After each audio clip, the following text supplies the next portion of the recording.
Summer 636. Muslim forces had just captured Damascus when scouts brought word. A Byzantine army was coming. Not a garrison or raiding force, an imperial army, the largest the exhausted empire could field, assembled by Heraclius to crush the Arab conquest once and for all.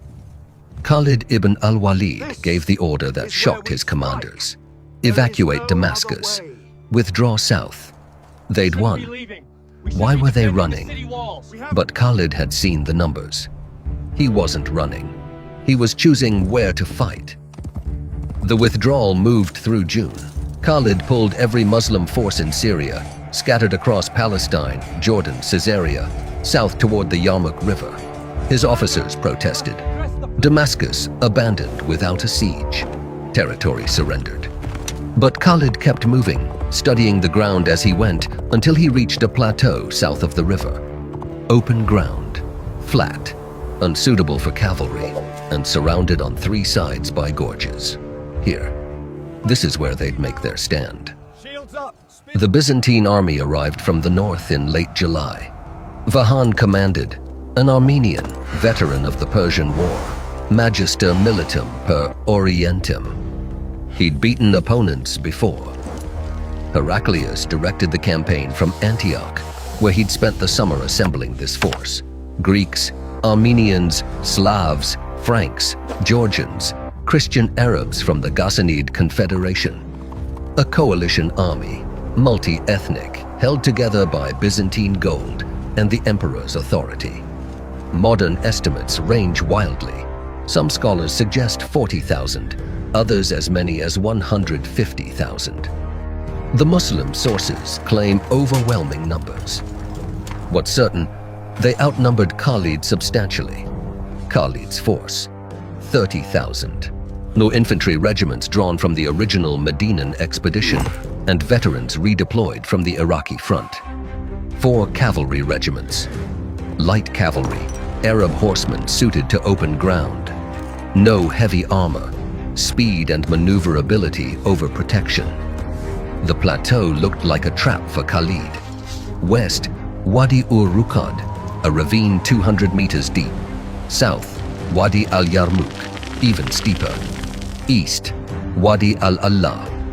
3 gorges, few crossings. His army had its back to the abyss, but the terrain also compressed the Byzantine front. Vahan's numerical advantage couldn't deploy fully. And Khalid wasn't looking at the gorges as his trap. He was looking at them as theirs. Khalid organized his force into 36 infantry regiments and 4 cavalry regiments. Standard deployment, infantry center and wings, cavalry in reserve behind each sector. But one unit he held back entirely, a mobile guard under his personal command. His best cavalry held out of the line. This was the mechanism. When a sector came under pressure, when Byzantine assault threatened breakthrough, Khalid would throw his mobile guard at the crisis point. Stabilize, extract the reserve, reposition, repeat. A fire brigade racing from one collapsing sector to another.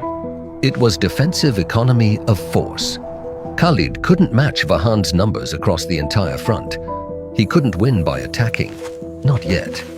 He had to make them break themselves, and he had to survive long enough to see it happen.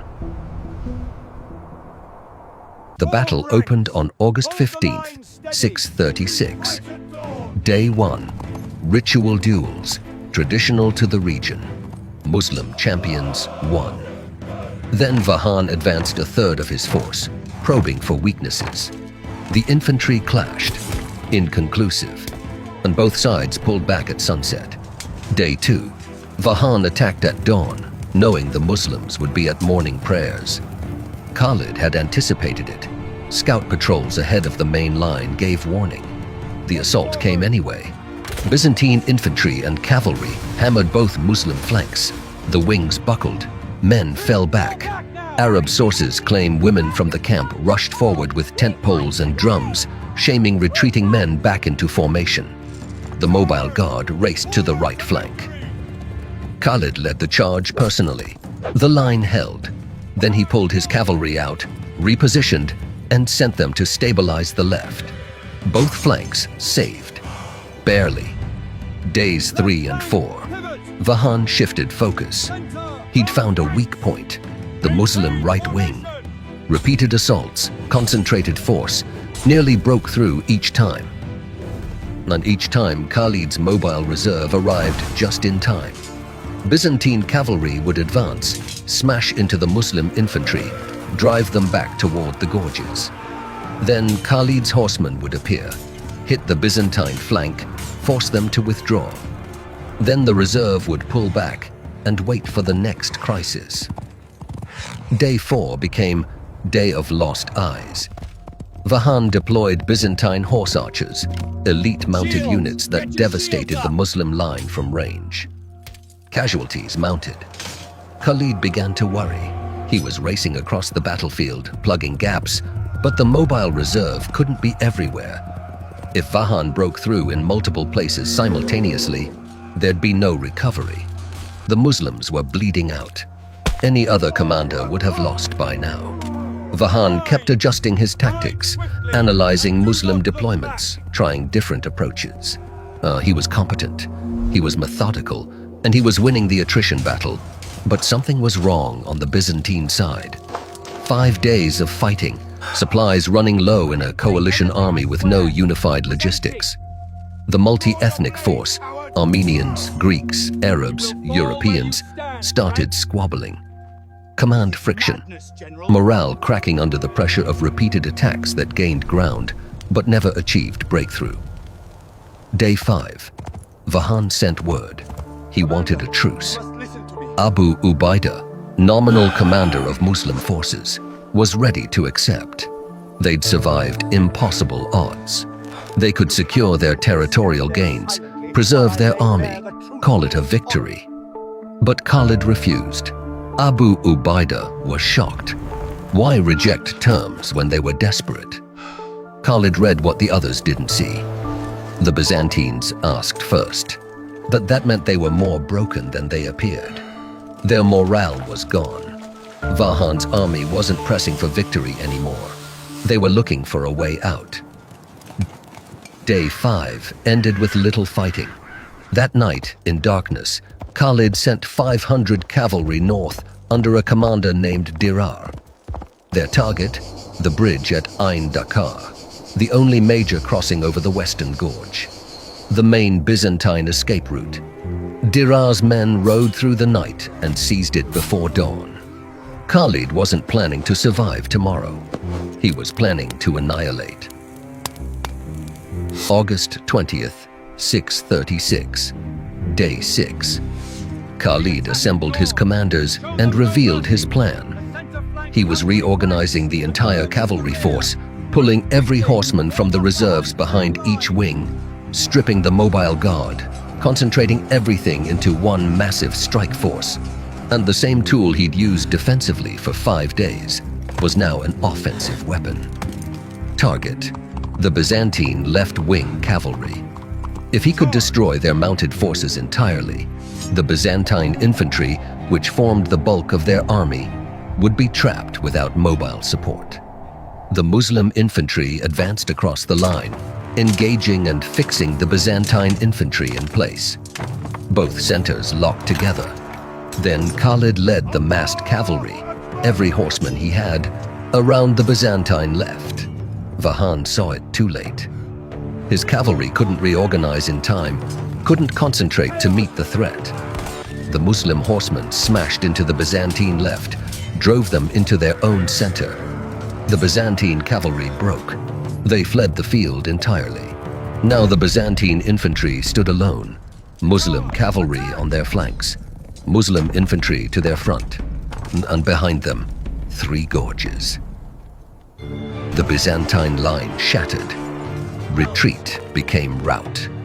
Men ran for the gorges, looking for any crossing.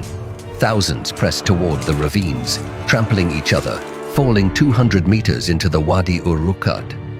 Others ran for the bridge at Ain Dakar and found Dirar's cavalry blocking it. No escape. The plateau became a killing ground. What had looked like a trap for Khalid was now a trap for Vahan. The battle wasn't a battle anymore. It was annihilation. By day's end, tens of thousands of Byzantine dead, perhaps 30,000, maybe more, half the Byzantine force destroyed. Survivors scattered so thoroughly they would never reorganize. Vahan was likely killed in the final assault, though some accounts claim he fled to Armenia and became a hermit. It doesn't matter. His army was gone, and word reached Heraclius in Antioch. The provinces he had spent 25 years fighting Persia to protect, lost in 6 days. Tradition records his words, "Farewell, Syria." Byzantine military presence in Syria evaporated. Damascus fell again, this time permanently. Jerusalem surrendered the following year. Antioch, Aleppo, Homs, all gone within months. Syria, Christian for 6 centuries, would remain Muslim for 14 centuries to this day. The geography of the modern world decided on a plateau in August 636. And Khalid? Dismissed from command soon after Yarmouk. Caliph Umar feared his reputation, worried his victories would create a personality cult that threatened caliphal authority. The greatest general of the Arab conquests, architect of the victory that ended Byzantine control of the Middle East, and was sidelined at his moment of triumph. He died in relative obscurity in Homs, Syria, in 642, just 6 years later. His tomb still stands there today.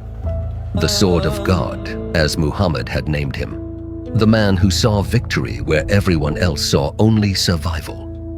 Forgotten by the caliphate he served, remembered by the history he changed.